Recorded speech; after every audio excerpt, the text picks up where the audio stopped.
ഇളയദളപതി വിജയുടെ പടങ്ങൾ കാണുമെന്ന് പറയുമ്പോൾ ഇപ്പോൾ ഞാനൊരു പക്ക വിജയ് ഫാനാണ്. എന്നെ വിജയ് ഫാൻ ആകാനുള്ളൊരു കാരണം വേറൊന്നുമല്ല, വിജയുടെ ഒരു പടം നമുക്കൊരു തിയേറ്ററിൽ തന്നെ കാണുമെന്ന് തോന്നും. കാരണം വിജയ് ഫാൻസുകാർക്ക് എല്ലാം അങ്ങനെ ഒരു ഇതുണ്ടായിരിക്കും. ബാക്കിയുള്ളൊരു പലരുടെയും പടം നമുക്ക് OTT കണ്ടാലും ഒക്കെ പ്രശ്നങ്ങളില്ല. പക്ഷെ വിജയുടെ പടം നമുക്ക് തിയേറ്ററിൽ, പ്രത്യേകിച്ചും വെളുപ്പംകാലത്താണെങ്കിൽ ഷോ എങ്കിൽ പോലും നമ്മൾ പോയി കാണുമ്പോൾ നമുക്ക് കിട്ടുന്ന ഒരു എനർജി വേറെ ഒരു ഇന്ത്യൻ സൂപ്പർ താരങ്ങൾക്കോ നൽകാൻ പറ്റത്തില്ലെന്നുള്ളത് സത്യം തന്നെയാണ്. അത് തമിഴ്നാട്ടിലായാലും കേരളത്തിലായാലും ബോളിവുഡിലായാലും എല്ലാം വിജയാണ് ആ കാര്യത്തിൽ നമ്പർ 1. കാരണം അത്രയും ഗംഭീരമാണ്. വിജയ് ഫാൻസ് ആണെങ്കിൽ അതുപോലാണ് തകർപ്പ്. നമ്മുടെ ഉത്സവാന്തരീക്ഷത്തിൽ ഇരുന്നാണ് പടം കാണുന്നത്. അങ്ങനെ മലയാള സിനിമകളൊക്കെ കാണുന്നുണ്ടെങ്കിൽ പോലും പക്ഷേ ഇതിൻ്റെ ഒന്നും ഒരു 10-1 പോലും ഇല്ല.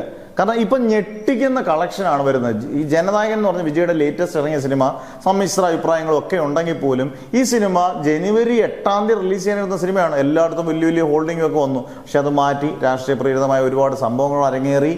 പക്ഷേ അവസാനം CM ആയി മാറി വിജയ് എന്നുള്ളത് സത്യം തന്നെ. അത് നമുക്ക് അംഗീകരിച്ചേ പറ്റത്തുള്ളൂ. പക്ഷേ 6-7 മാസത്തിന് ശേഷം ആ സിനിമ ഇറങ്ങിയിട്ട് പലപ്പോഴും പ്രിന്റുകളും ഒക്കെ പുറത്തിറങ്ങി, വ്യാജ പ്രിന്റുകളും ഒക്കെ ഇറങ്ങിയിട്ട് പോലും തിയേറ്ററിൽ ഇത് നേടുന്നത് റെക്കോർഡ് കളക്ഷനാണ്. കേരളത്തിൽ 5,80,00,000 രൂപ, അതായത് ഇന്ത്യയിൽ മാത്രം ഇന്നലെ നേടിയ കളക്ഷൻ എന്ന് പറഞ്ഞാൽ ഏകദേശം 55 കോടി രൂപ, വേൾഡ് വൈഡ് 85 കോടി രൂപ. ആലോചിക്കണം, ഇത്രയും ഡിലേ ആയ സിനിമ വ്യാജ പ്രിന്റുകൾ ഇറങ്ങി. ഇത് വേറൊരു നടന് നേടാൻ പറ്റുമെന്ന് നമ്മൾ ബെറ്റ് വെക്കണം. ഒരു നടന് നേടാൻ പറ്റത്തില്ല.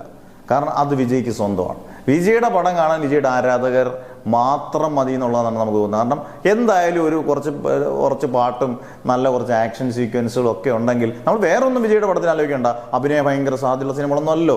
നമ്മൾ ഉത്സവം പോലെ കൊണ്ടാടുമെന്ന് വെച്ച് കഴിഞ്ഞാൽ വിജയുടെ പടം തിയേറ്ററിൽ പോയി കാണുന്നതിൻ്റെ ഒരു വൈബ് വേറെ ഒരിടത്തും കിട്ടത്തില്ല. അത് സത്യമാണ്. അത് വിജയ് ഫാൻസർക്ക് എന്നും ആഘോഷിക്കുക. അതുപോലെ തന്നെ ഞാൻ പ്രതീക്ഷിക്കുന്നതാണ് എച്ച് വിനോദിൻ്റെ ഇനിയും അദ്ദേഹം പറഞ്ഞതനുസരിച്ച് ഇനിയൊരു പടം ഉണ്ടെന്നും അതുപോലെ തന്നെ ലിയോ 2 ലോകേഷ് കനകരാജ് പടം ചെയ്യാൻ പോകുന്നുണ്ടെന്നും പറയുന്നത് യാഥാർത്ഥ്യത്തിൽ സത്യമാകണേ എന്നാണ് പ്രാർത്ഥിക്കുന്നത്. സത്യമാകാൻ ചാൻസ് വളരെ കൂടുതലാണ്. വിജയ് ആരാധകർക്ക് വിഷമിപ്പിക്കുന്ന കാര്യങ്ങൾ ചെയ്യാൻ ചാൻസ് ഇല്ല. ആരാധകർക്ക് സന്തോഷിക്കണമെങ്കിൽ വിജയ് ഒരു പടം ചെയ്യണം. 2 വർഷത്തിൽ ഒരിക്കലെങ്കിലും ഒരു പടം ചെയ്യുമെന്നുള്ളത് ഉറപ്പിച്ചുകൊണ്ട് നിർത്തുന്നു.